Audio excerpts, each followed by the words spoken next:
I'm resilience expert Eris Papadopoulos. And hello, I'm meteorologist Eric Salna. And welcome to Built to Survive.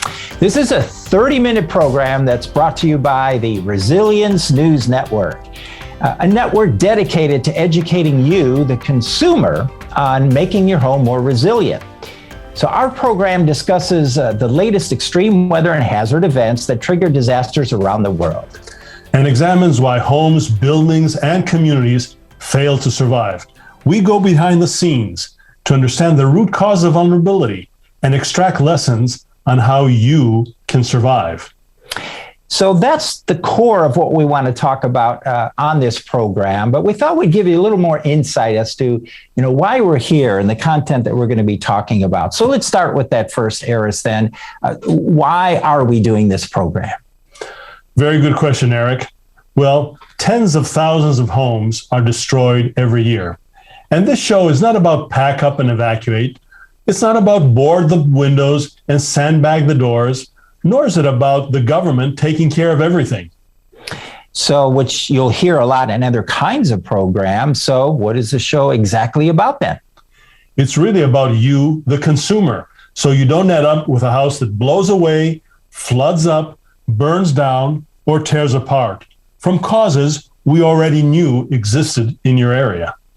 So really then what we want the show to be about is learning then, if you living in a hazard safe home, how to select it, improve it, maintain it. Because for most people, their house is their biggest and most important decision. So it's the center of their wealth, the center of their business, the center of their memories. So we really want to show everyone how you can protect all those possessions. So why are so many homes destroyed each year? Why aren't our homes built to survive? And those are exactly now the ideas and concepts and information that we're going to be talking about on this program. So that you, the consumer, can be better informed when making major decisions about where to live. So we hope we enjoy all of that and the information that we're going to share with you today, because this is very unique, Eris, right? It's something that we're hoping will help all of you, the homeowner, the consumer, with each and every program. Exactly. So today we have a lot of information related exactly to that. So coming up then in today's program, we're going to be sharing with you for 2022 what have been all the biggest disasters so far for the year, both in the United States and internationally. And then we'll be reviewing the current hurricane season. And following that, we'll be interviewing Julie Rochman, the retired CEO of the Insurance Institute for Business and Home Safety, one of the pioneering organizations in consumer resilience. Yeah, she really has. And we'll also share a big announcement from FEMA and the White House on a national building code strategy. And lastly, we'll tell you about a planned new research facility here in Florida that will crash test homes against storm surge and 200-mile-an-hour winds. Yeah, pretty amazing. All right, so coming up, how active has this year been with natural hazards? And what about the ongoing hurricane season? We'll have that for you in just a bit.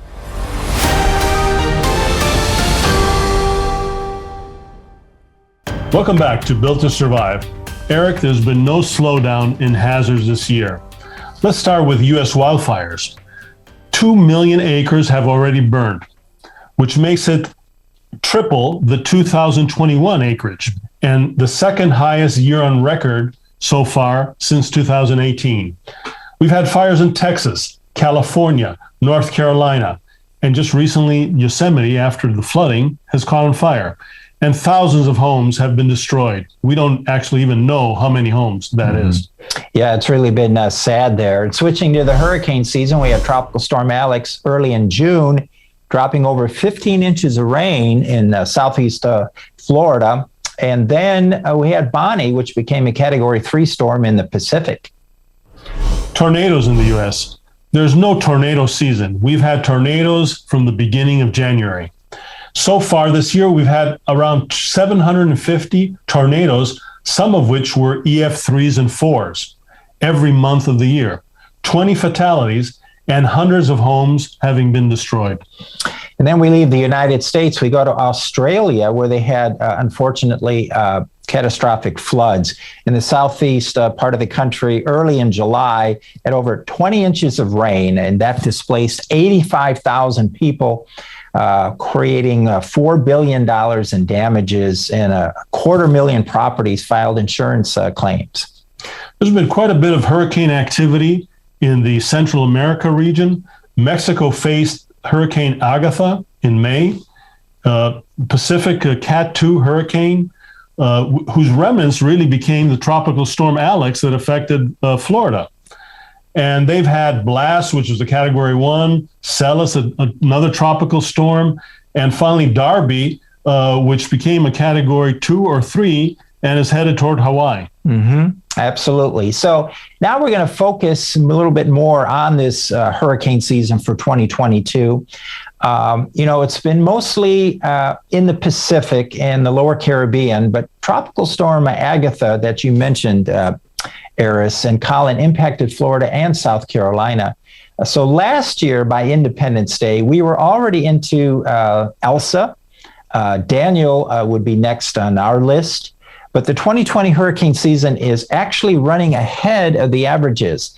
With Tropical Storm Colin already formed, we're running about a month ahead when it comes to normal in terms of number of named storms in the Atlantic. And looking at the records from 1991 to 2020, third named storm usually doesn't form until August 3rd. But what has been interesting, and you've already mentioned it, are these crossover storms from one ocean to the other. Agatha went from the Pacific and reformed in the Atlantic as Alex. And then we had Bonnie that went from the Atlantic and survived intact to remain as Bonnie in the Pacific. So having both types of these crossover situations early in the season is quite rare. So everyone's wondering, what about the rest of the hurricane season? Well, NOAA did come out with their forecast, and they had a likely range of 14 to 21 named storms, of which 6 to 10 would become hurricanes, and 3 to 6 of those would be major. So that is an active season with the numbers. So why? Well, all the ingredients coming together are going to make that happen. That's what's expected. A lot of climate factors are related to La Nina, above average warm sea surface temperatures in the Atlantic and the Caribbean, and enhanced West African monsoon. Nobody can really predict how many storms we're going to have, or where they're going to hit, or how strong they're going to be. So what does this all mean to homeowners? Well, the biggest thing is, as we talked about, preparedness. So we want to have our families prepared. But beyond that, as this show, we want to help the consumers as homeowners. So that's the other attribute. How is your home ready and prepared for an oncoming storm? So is it mitigated? You've got the windows, the doors, the roof, those things you really need to take a look at. What are your insurance coverages as well? And then, are you in a flood zone? And how well are you prepared if any of that flooding should come from a major system? And most importantly, a lot of people have been moving around the country these years, buying homes, relocating. The most important decision, I think, is the location and the house you buy. Mm-hmm. And second, the renovations you'll make down the road. Mm-hmm. So hopefully homeowners are not just waiting for hurricane season to come around to do that. I mean, that's something that everyone has to do year round. Right. It is a year-round task for sure. All right. So coming up next, we're excited to have our guest interview with Julie Rochman, the retired CEO of the Insurance Institute for Business and Home Safety.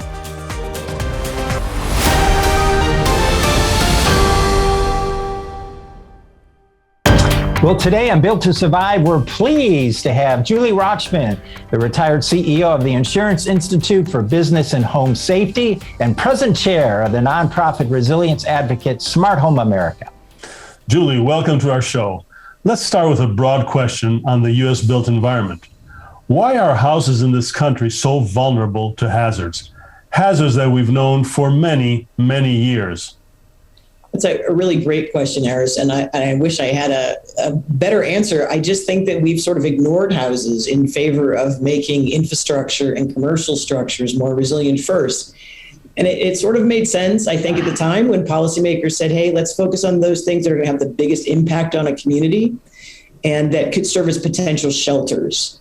But we really do need to ramp up our focus very quickly on homes, because a community will die if the buildings and the infrastructure are gone, absolutely, and only the homes survive. But just as likely, the community will perish in its entirety if the homes are gone and the businesses are there, but there's no one around to patronize them. So it's good that we're finally focused on homes. I hope that we will ramp up everything we're doing around resilience quickly, because we really don't have a choice. Mother Nature's going to do her worst, and the only thing we can really change is how we respond to what she dishes out.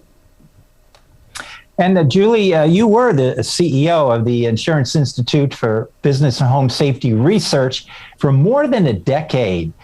Can you talk a little bit about what some of the biggest successes have been for IBHS and contributions to making homes more resilient?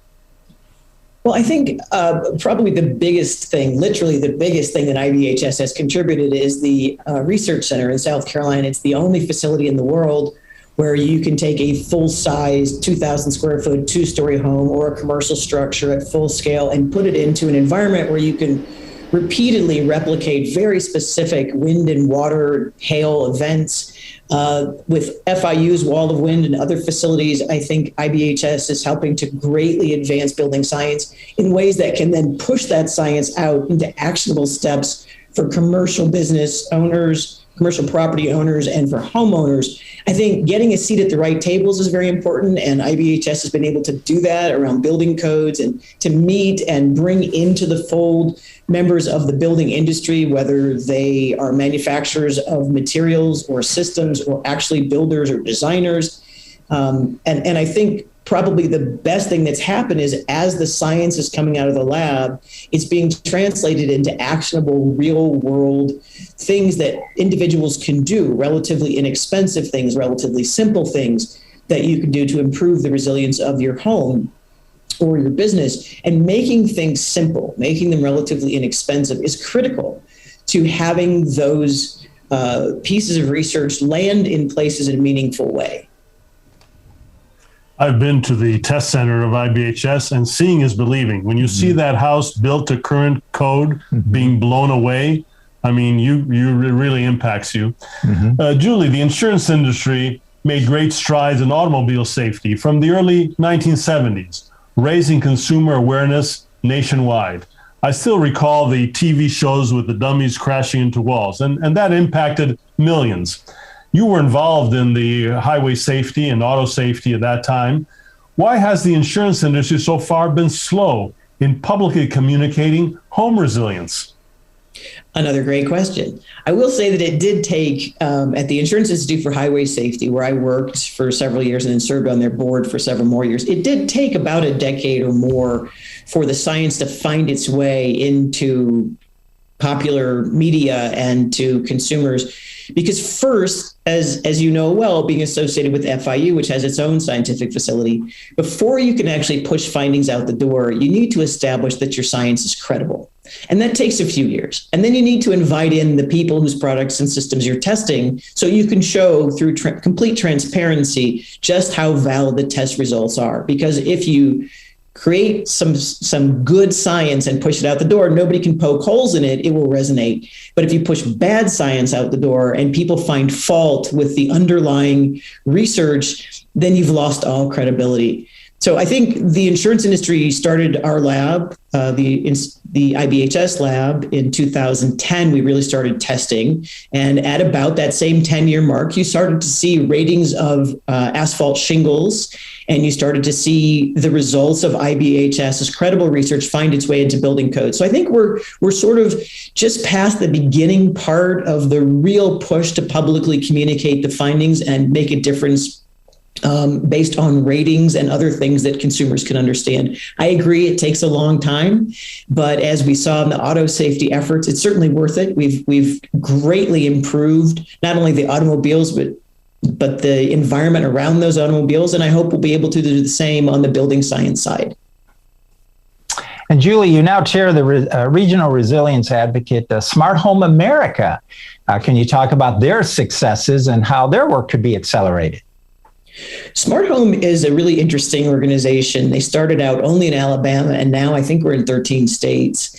And the main purpose of smart home is to act as a connector. We call it connective tissue between public policymakers at the local, state, and federal level, and individual home builders, individual people who own homes and businesses. And once we make those connections and try to create incentives in the area, then we'll also drop in and do a lot of training around very specific things that people can do, standards they can follow to improve the resilience of structures in their area.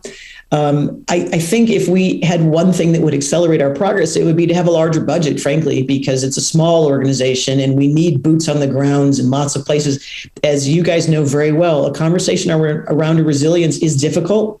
It often takes months or years to move a local city council or a state to improve their codes and standards. And you need a persistent, informed, very active and energetic presence. And I think Smart Home provides that. But it's difficult to do in as many areas as we're being called upon now with the limited staff and budget that we have. Well, I hope that budget is increased from contributions from the insurance industry, but also from foundations and nonprofits that are looking for ways to advance sustainability. I mean, one of the advances I think that IBHS has made is an above code system for rating buildings called Fortified. Mm-hmm. And, that really is the first national standard of resilience that I'm aware of. Mm-hmm. What, Julie, are the three messages that you would convey to homeowners and potential home buyers who are looking to choose or renovate their house? Eris, since you mentioned Fortified, let me start there. One of the nice things about the Fortified standard from IBHS is that it applies to both new and existing homes. If we only looked at building codes, which are terrific, and I always advise people to look at the codes in your area and to make sure that your house was built after the most modern codes were put into place. But if you're renovating your home or repairing your home, it's an opportunity really to upgrade the home as well by following Fortified's voluntary standards. There are a lot of things that homeowners can do to improve the relative risk of their home, which may result in insurance discounts. And as far as insurance is concerned, one of the old saws about real estate is location, location, location. And insurance pricing is a signal of the relative risk of your location.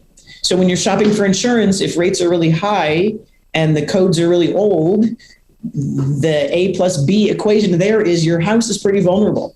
So we always suggest to people, A, look at the codes, make sure your house was built to modern codes. B, if you have an opportunity to upgrade, please upgrade. And C, I would say, look at your roof. Growing up in the middle of the country, one thing I knew about shopping for homes was you didn't want water in your basement.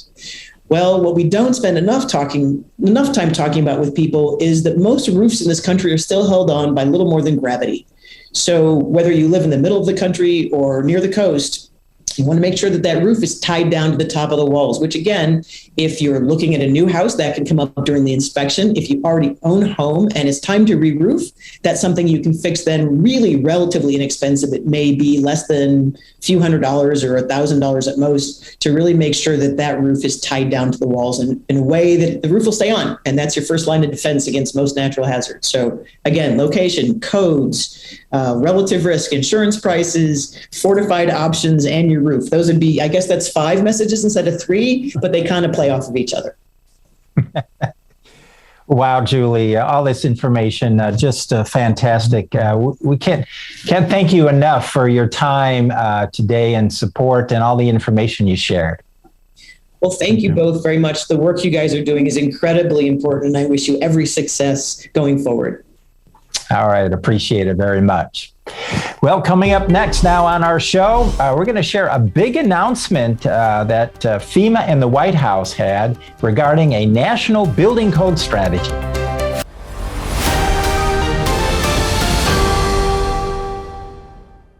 Welcome back. With FIU's Wall of Wind as a backdrop, FEMA Administrator Deanne Criswell announced a new initiative by the Biden-Harris administration to modernize building codes, improve climate resilience, and reduce energy costs. The announcement came on June 1st, the first day of hurricane season. I call on every community member to become better prepared in the face of climate change and to become more climate resilient. And one way we can do this together, is through the adoption of modern building codes. We know that building codes save money, but more importantly, they save lives, and they reduce needless suffering. So there was a study that was done in 2019 through the National Institute of Building Sciences, and it reported that the adoption of building codes saves communities $11 for every $1 invested. And as you heard Ali talk about the amount of money that we're investing after a disaster, just think about how much less that would be and how much more resilient our communities would be if we adopt building codes. And the national initiative that we are announcing today underscores that the Biden-Harris administration's commitment to bolstering the adoption of modern building codes is essential for our nation. As a partner in this, FEMA also recently released our building code strategy, our internal strategy on how we were going to face building codes. And our strategy is going to do a couple of things. It's going to guide our efforts, FEMA's efforts, to integrate building codes and standards across our agency. It's going to strengthen our nationwide capability for superior building codes. It's going to support our vulnerable communities. And it's going to drive public action to help increase the adoption of building codes nationwide. This work that will support this national initiative is so incredible to what we're doing, and we're very excited to be able to be partners in this announcement today. The national initiative, it's going to ensure that our federally funded structures, both new and substantially rehabilitated structures, are strong enough to withstand the frequency, the strength, and the intensity of the storms that we are experiencing. And we're working to meet stakeholders where they are, working with them by leveraging the knowledge and experience across our federal programs with all of our federal partners, as well as our external partners that are with us here today. So as you can see behind me, with this wall of wind, we as a nation have the technology and the resources, thanks to partners like the Florida International University's Extreme Events Institute. Love that name, the Extreme Events Institute. Shows how important this work is and how we're going to have to continue to rely on it to think about the future effects of climate change and how we can reduce those impacts. This wall of wind and the other facilities that I learned about today, like it, prove how important building codes are by applying the same stressors that natural disasters are bringing on buildings in a controlled and a scientific environment. So that was quite the announcement, Eris, at FIU on June 1st. So what do you think this means for our viewers, the homeowners especially? Well, I like it when government puts a spotlight and focuses on building codes, especially by tracking and showing that only a third of the country uses the most current minimum building codes. Mm-hmm. And I mean minimum. Mm-hmm. I mean, there's three purposes to building codes. One is to get people out of the building, to save lives. The second is to save the property. And the third is to reduce energy consumption and the environmental and carbon footprint. Well, they've just focused so far just on the first one, and even that one is not well accepted. So 2/3 of the country uses outdated or no building codes. I thought that was fascinating in the press release, that particular statistic right there. It is, yeah. But I looked at the text of the announcement, and I try to look at the positive side, but some things disappointed me. As I said, resilience should take a priority, but I saw that like 3/4 of the announcement dealt about energy efficiency and about carbon, which is important, but I think that should be dealt kind of separately. Mm-hmm. Let's focus for a while on resilience and try to improve that, because that's where we're suffering. So I'd like to, see resilience take a higher priority, in this whole effort. I didn't see much that could directly affect the homeowners. Mm-hmm. There's a part of the announcement that talks about the FEMA block community grant, but that's really for post-disaster and for low-income communities. So it's not going to affect most of the consumers. And even then, why should we wait post-disaster to make the improvements we need? Let's try to prevent disasters for everyone. Right. So those were a couple things that, I'd like to see, something better. But again, it's a move in the right direction, but it needs to get better. And it was, there were, in the announcement, there were all those factors mentioned it was almost like there's too much in the basket, right? Too much that they're looking at, so to speak, where we're focused on resilience for homeowners and building codes. Yeah. Well, one of the challenges we have in this country is we have no national building code. Mm-hmm. The only national standard that exists today is what we were talking with Julie Rochman about, the fortified standard, and that's voluntary. It's up to each homeowner to kind of say, I want to be above the minimum. I don't want to be at minimum levels for my family. But the federal government has leverage that if they wanted to use it, they could. Most mortgages today are federally backed. I'd say it's probably 95% of the mortgages. So the federal government could tell states, look, if you want us to continue federally backing mortgages in your state, you've got to raise your standards. You've got to come to the current standards, and you've got to go, even higher beyond that into the future. They could use that leverage. They haven't done it yet. Well, that shows really there's still lots of work to be done in that direction.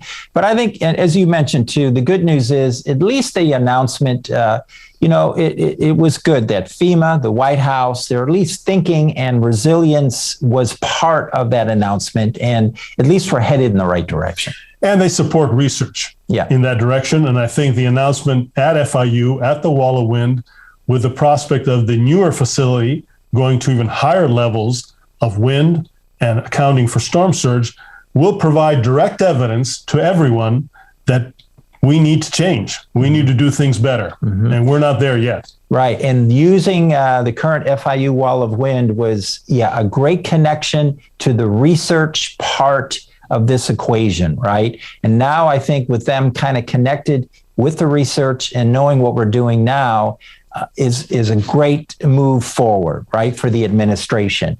And that relates to our next segment, and they're excited about it as well. In our next segment, we're going to let you know about a planned new research facility that will include storm surge and go up to 200 mile per hour winds.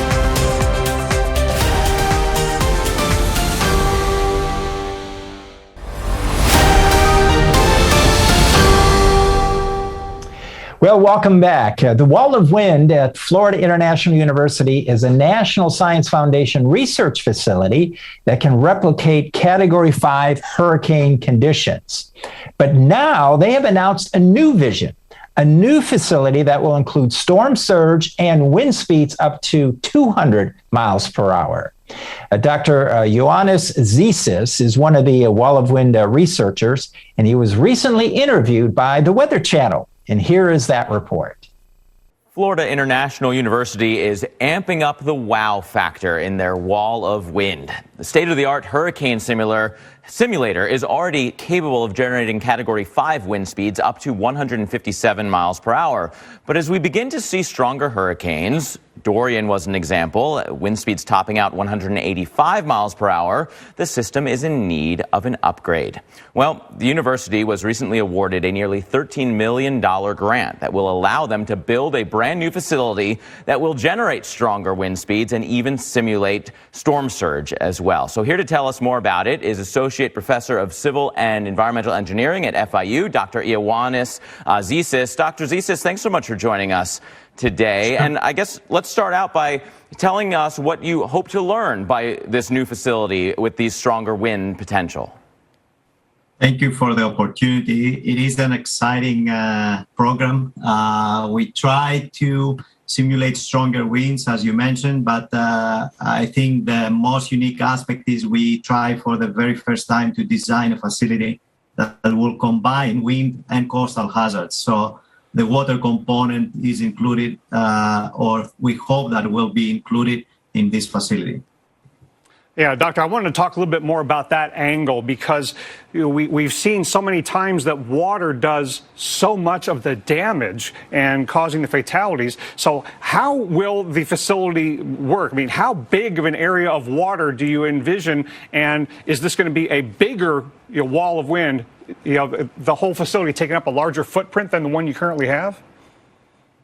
Yeah, that is correct. These are questions that we will be answering in the next 4 years. We have a multidisciplinary team, 9 different universities and an industry partner, and we'll try to design something, a facility that will achieve close to 200 miles per hour, so much stronger than the existing facility here at FIU, the wall of wind. But the most important thing is we want to have a water basin in front of the fans to recreate the storm surge and the water that comes with these type of events. The size is to be determined. These are like, again, the questions that we try to answer. We're going to go back and try to review field data that are available. We're going to use simulation tools, computational methods, and we're going to combine all different expertise that we have to come up with the requirements. How big this facility needs to be, how many fans, what would be the power of the fans, the water basin, as you said, what should be the size for such facility. Why is this important? Well, on many levels, the current wall of wind has made advances when it comes to research in wind engineering and helping to enhance and advance the building codes. But this new facility now is going to bring more hazards under one roof. Right now, the wall of wind is predominantly wind, but now with this new vision, think of a giant, let's say, Olympic-sized swimming pool in front of a larger array of fans. And now that wind will blow across the water to then hit the structure. So what that can incorporate now is storm surge, wave action, and flooding, in addition to the wind loads on that structure. So it's bringing more hazards under one roof, if you will, in a research environment. And then think of a storm like Hurricane Dorian, 185 mile per hour winds that stopped in the Northwest Bahamas. This now facility will now be able to address and replicate those hurricanes, these very strong hurricanes with higher wind speeds. And it comes to a point. And it's made by our director of the FIU Extreme Events Institute. If the science community is seeing changes in our climate and seeing that, our hazards will be more prevalent and more damaging, then we should be doing something about it. We should be proactive, not reactive. For example, if we didn't do anything and then 10, 20 years from now, Eris, the public asks, well, didn't you see this coming? How come you don't have a research facility addressing what's happening now? So we don't want to be facing those questions. We have data, we have information, so it's looking forward to more extreme events. So being proactive now from the science side of things, moving ahead with a research facility that will address it. And these will be full-size homes or buildings, like, the homes that you and I are in. So in the future, a homeowner can say, my home was tested by this facility. Yeah, and that's a great point, that right now we use scale models at the FIU Wall of Wind. But this new facility will allow, as you say, let's say, for example, a 1,500 square foot home actually now in this research facility. So it'll be a game changer. The first funding is for 4 years. They'll work on the prototype, but it's also going to involve other universities, not just FIU. So a great team. All right. So now we're going to go to one of our favorite segments, and that's Uncle Rezi. So what does Uncle Rezi have for us today? Well, Uncle Rezi, as our viewers know, is a illustrated educational series of a construction veteran called Rezi. Who's kind of educating his nephew, whose family is looking to move to a new home, searching for a home, on what to look for. So in today's kind of frame here, Uncle Rez is kind of talking to Stevie, his nephew, about the hazards, the big four, as he calls them. Right, wind, I see, the big four. Yeah, wind, water, fire, and geoseismic. And in his neighborhood, his area has all four. So hopefully they'll move into a resilient home. And I think they're planning to build one. Stevie's getting pretty smart, isn't he? He is. And you can see the entire series on the website buildingresilient.com. So you can follow Uncle Rezi and Stevie's path and it's getting pretty interesting in the last few episodes. Yeah, it's a great series to follow. Well, we really do thank all of you for joining us today. If you have any questions or comments, you can let us know at resilienceaction1@gmail.com. And we look forward to seeing all of you again in our next episode of Built to Survive. We'll be talking about what it takes to survive. Stay well and stay resilient.